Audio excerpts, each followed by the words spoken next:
paz do Senhor, meus irmãos, minhas irmãs, graças a Deus estamos aqui mais uma vez para falarmos de mais uma lição, agora a lição de número 2, lição que vai ser lecionada no dia 12 de julho de 2026 e tem por título A Porta da Fé se abre entre os gentios. Para comentar essa lição está aqui o presbítero Alexandre e o nosso irmão diácono Cristiano. A paz do Senhor Jesus, meus irmãos, mais uma vez. Isso aí. Eu vou fazer uma oração, depois a gente continua o comentário da lição. Oremos. Senhor Jesus, nós te damos graça, Pai, por estarmos aqui na Tua presença. Te agradecemos, Senhor, pela Tua direção, pelo Teu amor. Nos ajude. Senhor, que esses comentários possam ajudar nossos professores, Senhor. Dê direção. Abençoe cada professor na sua sala, cada professora, Pai. Cada aluno da nossa escola dominical. Nós te pedimos, Senhor, em nome de Jesus, nos ajude, Pai, em nome de Jesus. Amém. Bom, Cristiano, eu vou pedir para fazer a leitura do textuário e da verdade prática. Vamos lá? O textuário nos diz o seguinte: porque o Senhor assim nolo mandou. Eu te pus para a luz dos gentios, para que sejas de salvação até os confins da terra. Atos capítulo 13, versículo de número 47. Agora nós vamos para a verdade prática, que nos diz: o propósito de Deus é que o Evangelho alcance todas as nações, revelando o seu eterno desejo de salvar a todos. Perfeito. A nossa leitura bíblica em classe essa semana, irmãos, encontra em Atos 13, versículos 44 ao 52. O plano de aula se encontra, nós vamos ler aqui a apresentação da lição, os objetivos da lição, e temos aqui, objetivo 1, explicar ao aluno o avanço missionário entre os gentios, de acordo com a missão em Chipre. Segundo, revelar ao aluno o impacto do Evangelho em Antioquia da Psídia. E terceiro, fortalecer no aluno a fé que perseverou em Icônio, Listra e Derbe. Um conselho que nós temos aqui, irmãos, é para fazer essa lição, o irmão pode levar o mapa das viagens missionárias de Paulo. Aqui nós vamos falar sobre a primeira viagem. Então é importante, nós vamos mostrando a cidade, o percurso que ele faz, né? Então isso aqui torna a aula um pouquinho mais interessante, não que às vezes só o comentário não seja, mas tem algo visual, isso é importante para os irmãos. Irmão Cristiano, faz um breve comentário da introdução. Vamos lá, na introdução. Como de costume, eu vou fazer a leitura aqui rapidamente, e aí nós damos seguimentos aos comentários.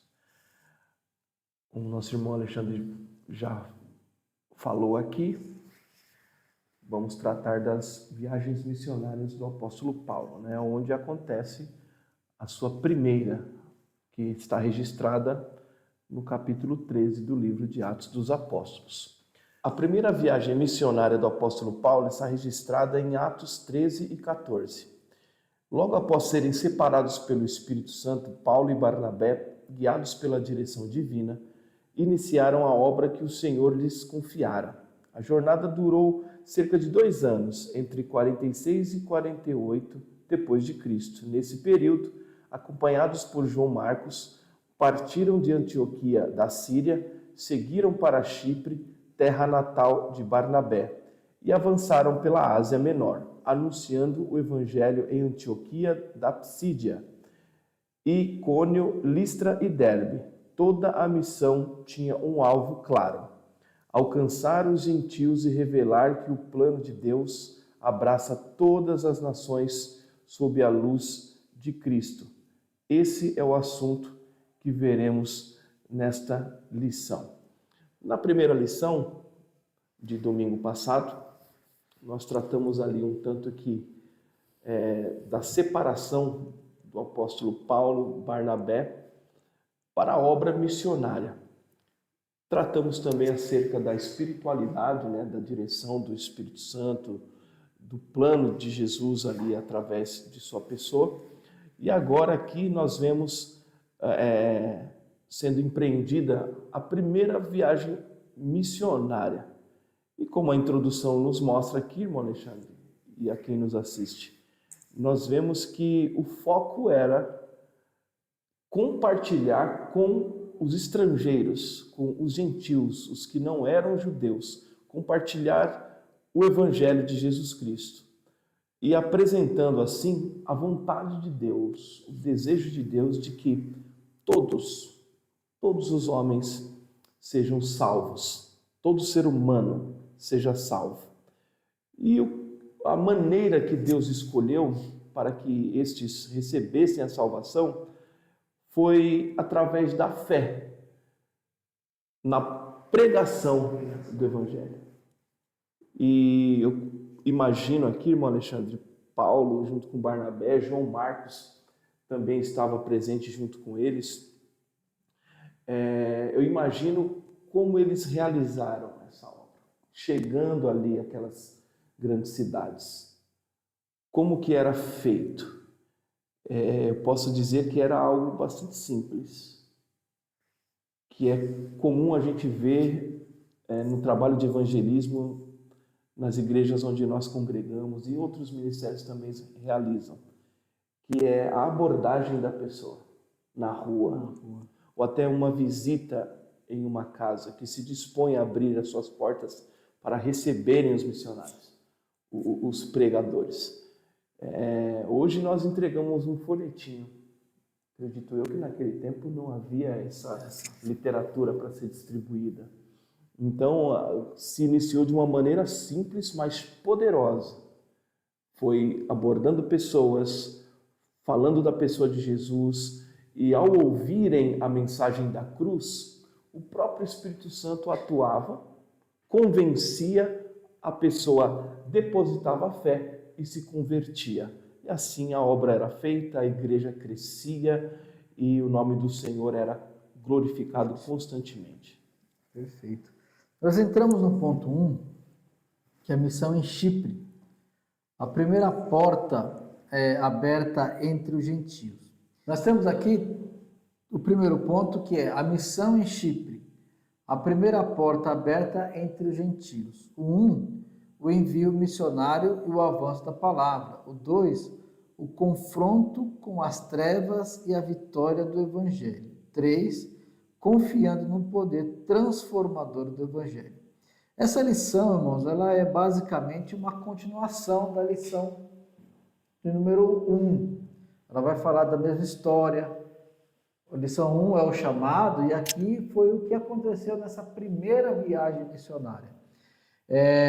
Uma coisa importante para nós falarmos é que os discípulos, Paulo e Barnabé, eles foram conduzidos pelo Espírito Santo. Agora, uma coisa importante, nós vamos ver durante o trimestre algumas situações em que o Espírito Santo literalmente, de alguma forma, ele se manifesta e Paulo vai entender que tenho que ir para cá ou não tenho que ir para cá.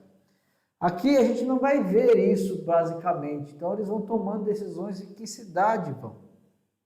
Veja que eles procuram ir primeiro para Chipre. Chipre é a cidade natal de Barnabé.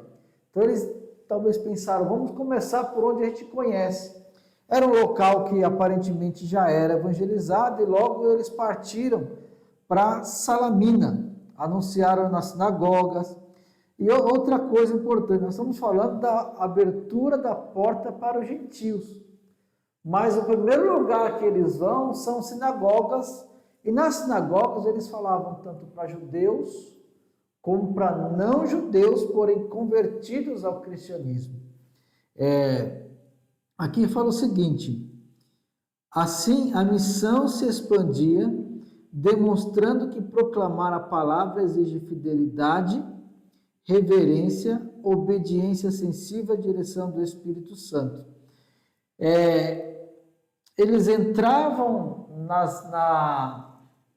nas sinagogas e ali falavam, até para primeiro respeitar esse contexto da época de que os judeus tinham a prioridade. Os judeus, a salvação vem dos judeus, então eles seguiam e faziam isso. E aí nós temos o item 2, o item 3, irmão. Queria que o irmão continuasse aí, irmão Cristiano. O item 2, nós retornamos aqui mais uma vez naquela situação em que Paulo foi solicitado, né, pelo procônsul Sérgio Paulo para ouvir o Evangelho. Aqui na revista, no tópico 2, o confronto com as trevas e a vitória do Evangelho, nos diz o seguinte, vou ler rapidamente. Em Pafos, os missionários enfrentaram Bar-Jesus, também chamado Elimas, um mágico e falso profeta. Ele resistia à pregação, tentando impedir que o procônsul Sérgio Paulo, homem prudente, ouvisse a palavra de Deus. Eu entendo aqui que Elimas teve essa atitude porque ele ia perder o reinado. Como mágico e falso profeta, ele enganava o procônsul. Ou seja, o procônsul tinha ele por companheiro. Exato. E dava muito ouvidos ao que ele direcionava, propagava, até mesmo profecias falsas, revelações.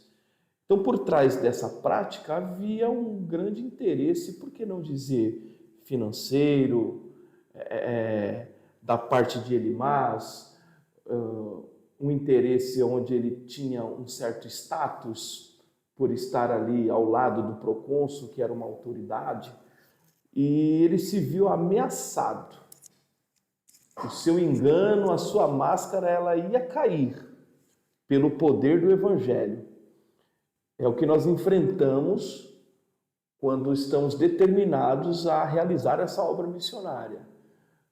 A parte das trevas, por assim dizer, o maligno, o inimigo das nossas almas, não quer perder o seu reinado. E muita gente acredita em enganos, em falsas profecias, falsas doutrinas. E quando a verdade chega, o reinado de Satanás ele é destituído. Então nós enxergamos isso aqui como barreira.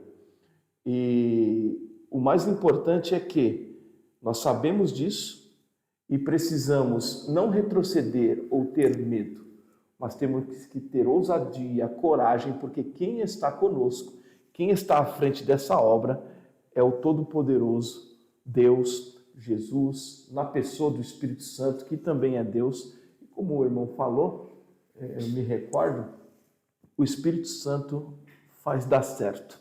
É isso aí. E esse ponto que o irmão está falando aqui, o item 3, ele destaca que é confiando no poder transformador do Evangelho. Há uma dependência. É uma dependência. É importante que a gente, ao pregar o Evangelho, ao falar de Jesus para alguém, nós precisamos confiar nesse poder transformador do Evangelho.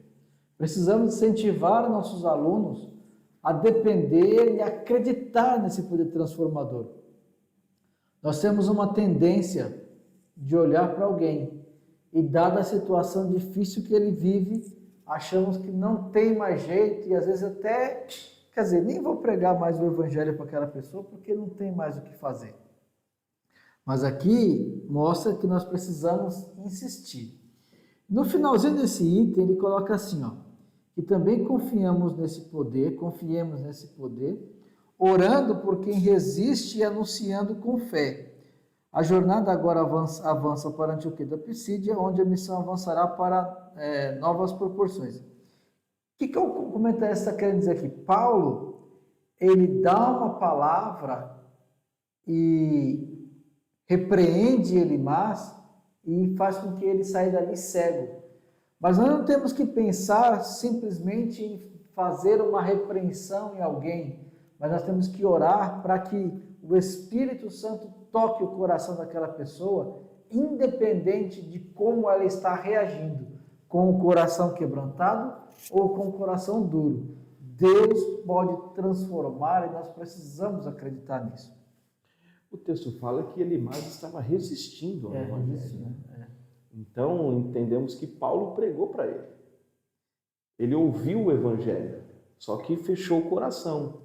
O foco dele era outro, ele não queria se converter. E nem deixar o outro se Ele converter. queria manter a sua posição ali ao lado do procônsul, entendendo que se o procônsul se convertesse, ele não queria mais saber dele, né?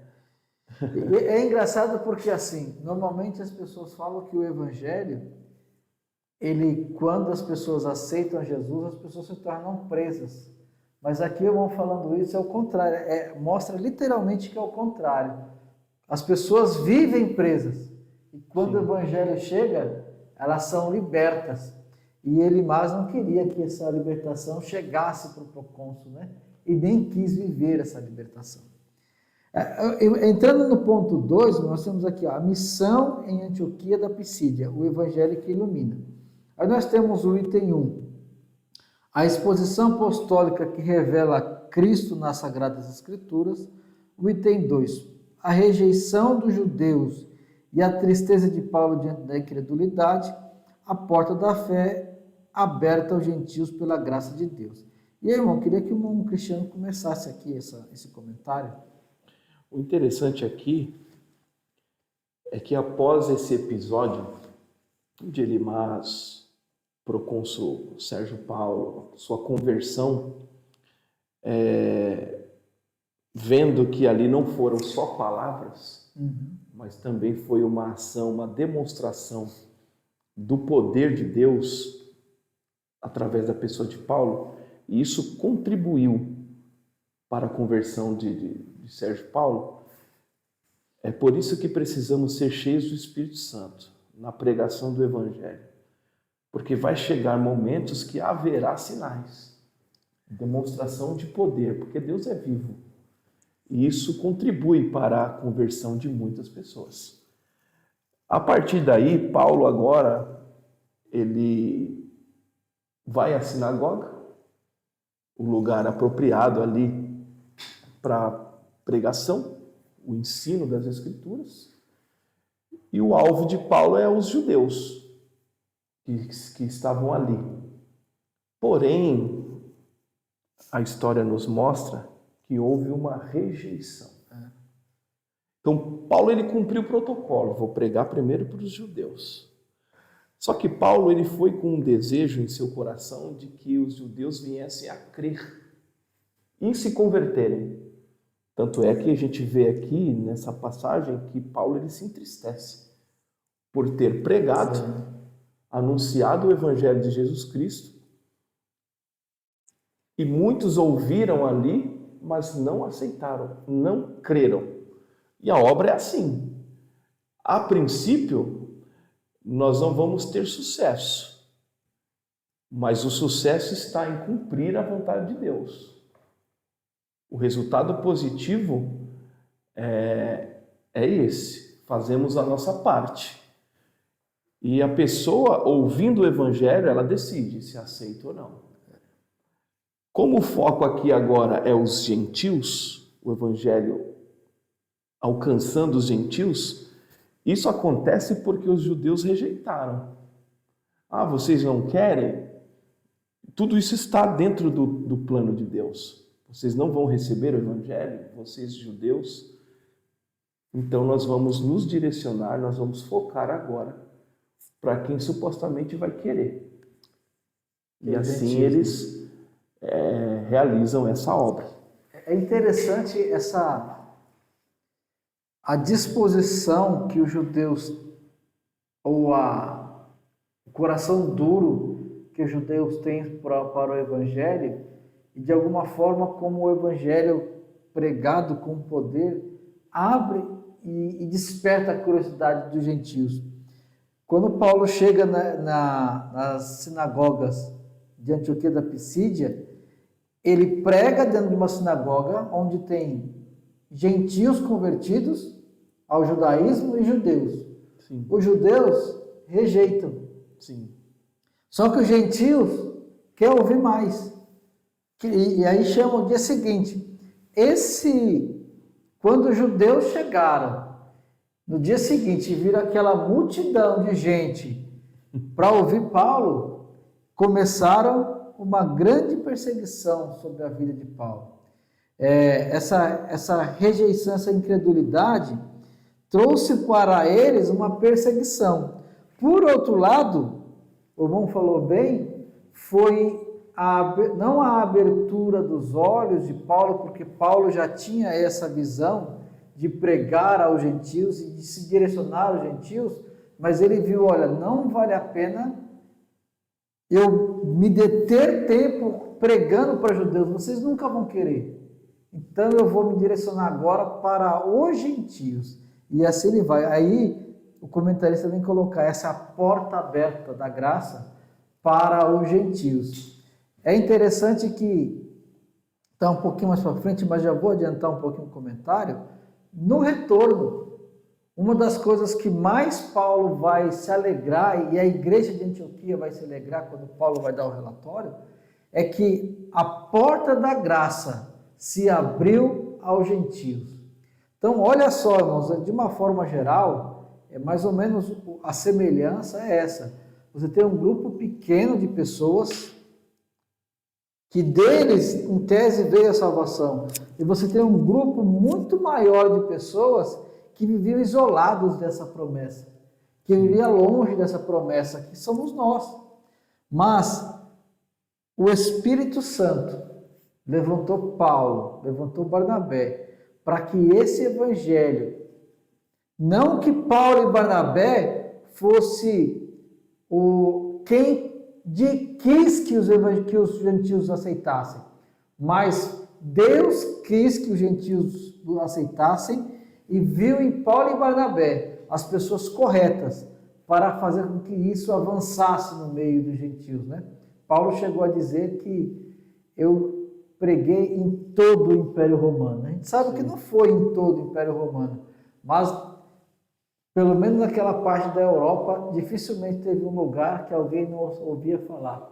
Paulo já pregou alguma coisa aqui, eu já ouvi uma palavra de Paulo.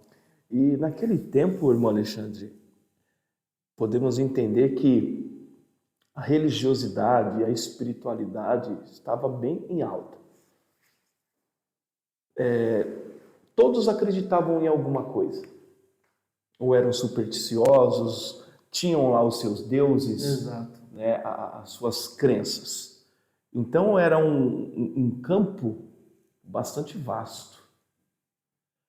E as pessoas elas estavam com o coração aberto para ouvir mensagens, proclamações. Foi nesse contexto, nesse cenário, eu acredito que foi já a visão do próprio Deus ali dentro do seu projeto de salvação. Foi nesse cenário que o trabalho missionário se desenvolveu. Exato. E nós podemos dizer o quê disso tudo? Nós somos esses gentios. Nós fazemos parte desse grupo, porque não somos judeus. Mas somos estrangeiros. Somos estrangeiros. E para nós, a porta da graça foi aberta. E tudo começou aqui, através da pessoa desses homens aqui. Paulo, Barnabé, João Marcos e muitos outros que posteriormente se tornaram também homens de Deus, convertidos, cheios do Espírito Santo e deram continuidade, como nós vemos até hoje. Temos missionários aí, sustentados até pelo nosso próprio ministério, que estão aí em países e realizando a obra missionária e também nas nossas proximidades aqui, nas nossas congregações. E isso é glorioso, o nome do Senhor é glorificado. E podemos também, irmão Alexandre, entender que é um campo de batalha. Exato. Porque a revista nos mostra aqui que Paulo pregando nas sinagogas, ele estava tendo êxito. Pessoas estavam propagando a notícia. Tem um homem aqui chamado Paulo, companheiro dele é Barnabé, está pregando na sinagoga, a mensagem é nova, é algo interessante, poderoso, vamos lá no culto hoje. Aí se juntou aquela multidão, Paulo e Barnabé, entre aspas, começaram a se destacar, e isso produziu o quê? Inveja. Dos próprios judeus, que não creram, se posicionaram como incrédulos. Foi daí então que Paulo deu início ao cumprimento da vontade de Deus de que todos os homens viessem a ser salvos, e nós estamos inclusos nesse grupo dos gentios aí. Isso aí. E é importante citar essa aqui, irmãos, porque o texto bíblico vai dizer assim que conforme Paulo ia pregando, ia falando, ia se convertendo aqueles que haviam sido ordenados para a salvação. E a gente entende que esse ordenados para a salvação não é uma referência a uma predestinação, um decreto de Deus de que aquelas pessoas deveriam ser salvas obrigatoriamente. E o comentarista nos traz uma explicação importante da própria Bíblia de Estudo Pentecostal. Então ele diz assim, a melhor compreensão conforme a Bíblia de Estudo Pentecostal é todos os que estavam dispostos para a vida eterna, ou seja, todos os que responderam positivamente ao chamado do Espírito Santo. Então, conforme a Bíblia fala, não é simplesmente a nossa escolha, como se isso tivesse algum mérito nosso, mas ao abrir o nosso coração de dizer, eu quero Jesus, isso nós somos inundados pela pessoa do Espírito Santo, através da graça de Deus, por dizer, eu quero Jesus, nós passamos a ser salvos. Cristo nos perdoa, passamos a ter essa revelação e somos transformados pelo poder de Deus. Agora, nós já falamos bem sobre essa questão dos gentios. Entrando no ponto 3, nós temos aqui o seguinte: a missão é em Icônio, Listra e Derbe, a fé que persevera. Então, Paulo, o evangelho ia avançando. Então, ele sai de Antioquia da Pisídia, vem para Seleucida, Chipre, Salamina, aí ele vai para Antioquia da Pisídia e ele vai avançando. Agora ele chega em Listra, Icônio e Derbe. E em Icônio, nós temos aqui o ponto 1, o testemunho ousado que enfrenta oposição. Depois 2, milagres, confusão religiosa e sofrimento por Cristo. E 3, Derbe, frutos que brotam da perseverança. Agora aqui é importante porque assim, de alguma forma, dada a perseguição que os irmãos encontraram em Antioquia da Pisídia, mesmo diante de todas aquelas conversões, eles decidiram sair de lá, até prudente, e para continuar a obra. É assim que Deus faz. Então eles saem e chegam nessa próxima cidade que é Icônio. E lá em Icônio, da mesma forma, é anunciado o evangelho. Almas são salvas, gentios são salvos, e daqui a pouco chegam os judeus da outra cidade para trazer problema para Paulo, né? Sim. Eu quero ler aqui. Sim. O primeiro tópico, Icônio, e é bem explicativo aqui, o testemunho ousado que enfrenta oposição. Então, é bem verdade que haverá oposições, quando a obra ela é legítima. Em Icônio, Paulo e Barnabé entraram na sinagoga e anunciaram o evangelho, com tal convicção que muitos judeus e gregos creram. O Senhor confirmava a palavra com sinais e prodígios, dando testemunho da graça que operava por meio deles. Entretanto, a cidade dividiu-se em uma conspiração, e uma conspiração surgiu para apedrejá-los. Então a coisa era séria. Tanto de um lado quanto de outro, se levavam muito a sério esse negócio de religião, espiritualidade, Deus. Paulo agora vem com essa nova mensagem, que é a boa notícia do Evangelho, acerca de salvação pela graça, coisa que eles nunca ouviram, porque a mensagem era um homem, filho de Deus, encarnou, morreu numa cruz, Exato. ressuscitou entre os mortos, e agora ele é o Deus verdadeiro, ele proporciona a salvação, ele perdoa pecados, e muitos acreditaram nessa mensagem, depositaram fé e se converteram. A partir daí se iniciou a oposição. E o que aconteceu? Entretanto, a cidade dividiu-se e uma conspiração surgiu para apedrejá-los.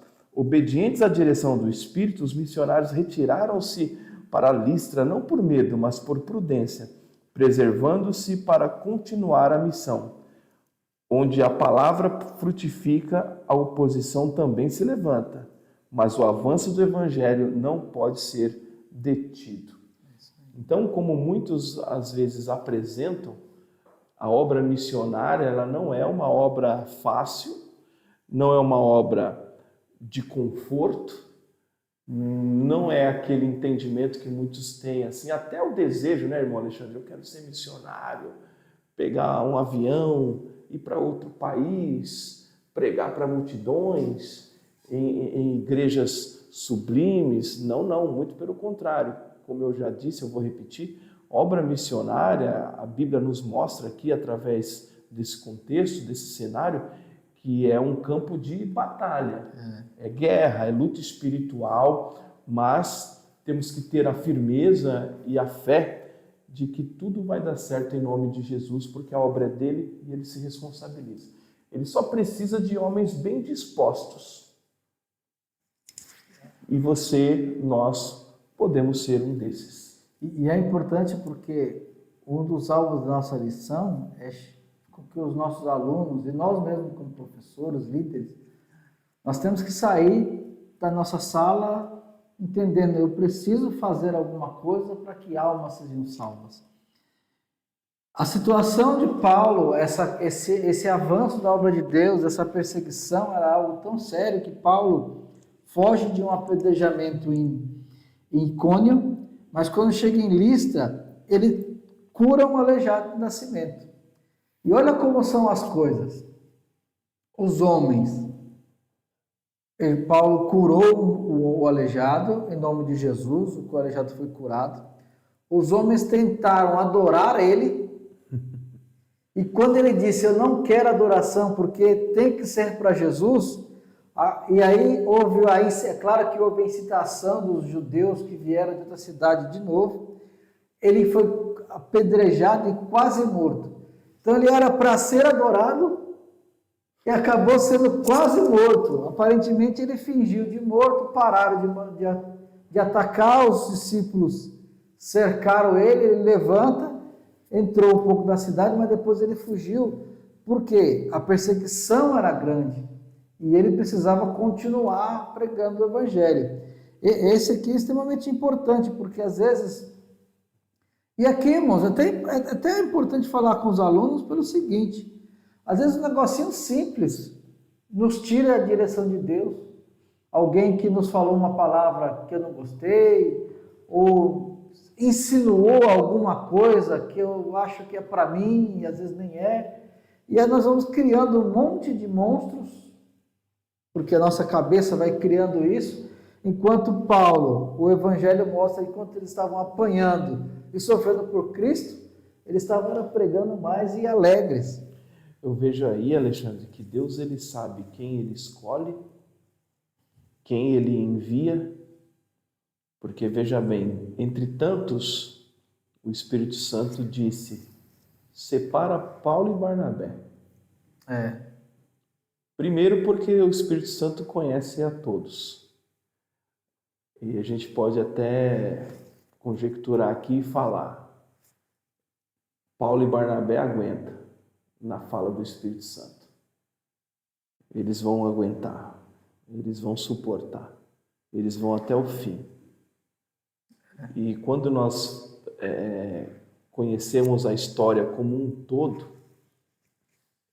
eu até me pergunto a mim mesmo, os irmãos podem até lançar essa pergunta na classe, eu estaria disposto? Você estaria disposto? Porque Paulo e Barnabé aqui, né, estamos tratando dessas duas personagens, eles deixaram tudo para trás, deixaram as suas próprias vidas para trás, para viver em prol do Evangelho. É bem verdade, vou repetir aqui, Deus sabe quem Ele chama, quem Ele escolhe, quem Ele envia, mas e se for um de nós e chegar um momento, estaremos bem dispostos? Estaremos prontos, né? E vamos falando isso aqui, a gente meio que passa por cima desse ponto, não foi um dos itens que o comentarista quis destacar, mas João Marcos, olhando as dificuldades Verdade. do campo missionário, Foi um dos que retrocedeu, ele né? decidiu voltar. Eu vou voltar, isso aqui não dá para mim não. É claro que mais para frente a gente vê Paulo até falando, me manda João Marcos, ele vai ser bem útil. Tradicionalmente, o Marcos que escreve o Evangelho foi João Marcos, que tinha algum grau ali de amizade Parentesco. e até de parentesco com Pedro. Então, tem tudo isso, mas o fato é, o que ele viu, o que ele presenciou, fez com que eu não vou continuar essa jornada, eu vou voltar para Jerusalém. E é interessante que ele ficou, não sei se eu posso dizer isso, a Bíblia não dá margem, não deixa nada explicado, mas parece que ele ficou tão assim, impressionado com a questão que ele não quis voltar nem para Antioquia da Síria. Ele voltou, foi direto para Jerusalém. Eu acho que eu preciso berço, ficar. né? Vou voltar lá para o berço, eu fico lá quietinho no meu canto, na casa da minha mãe, falando lá com meu tio, sei lá. Só para os irmãos terem uma ideia, porque o peso disso. E agora, o item 3, ele é extremamente importante, porque ele vai dizer assim, mesmo em meio às dificuldades, há uma perseverança e os frutos brotam. Isso mesmo. Os frutos aparecem, né? Em Derbe, o evangelho encontra terreno fértil, muitos se convertem e novos discípulos são formados. Mesmo após perseguições e sofrimento, Paulo e Barnabé continuam a pregar e edificam uma comunidade forte na fé. A obra missionária prossegue, porque suas raízes não estão na comodidade, mas na fidelidade ao chamado de Cristo. E aqui tem um grande raciocínio para nós. Será que nós estamos simplesmente na comodidade e não estamos nos colocando diante de Deus para que almas sejam salvas? Essas lições, irmãos, são lições para a gente pensar, analisar e tomarmos uma posição, tomarmos uma atitude. Talvez não vamos ser tão produtivos como foi Paulo, Barnabé, mas precisamos ter interesse em ser produtivos para a honra de Deus no sentido de ganharmos almas. Sim, realmente essa lição ela nos traz uma forte reflexão acerca do que é o Evangelho, do que é a obra missionária, o seu contexto, o seu conteúdo. Aqui, irmão Alexandre, se me permite, na conclusão, nós vemos que também não é só sofrimento, né? Sim. Apesar do sofrimento, através do processo aí difícil, tem a parte boa, a parte feliz, né? A conclusão nos diz o seguinte: ao encerrar esse ciclo missionário, os apóstolos retornam às cidades onde haviam sofrido, fortalecendo os discípulos e estabelecendo presbíteros. Depois apresentam à igreja de Antioquia, que foi o ponto de partida, né, o ponto inicial, o relatório do que Deus fizera, celebrando que abrira aos gentios a porta da fé. A missão continua porque a graça conduz, sustenta e abre os caminhos onde parecia impossível. Isso aí. Pode ser que não, mas no final a gente vê aí os frutos sendo entregues, né? E tudo para a glória de Deus. Exatamente. Meus irmãos, vamos ficando por aqui. Espero que o que a gente tenha falado possa ajudá-lo no preparo da sua aula. Você, meu irmão, minha irmã, que Deus abençoe em nome de Jesus. Deus abençoe. A paz do Senhor.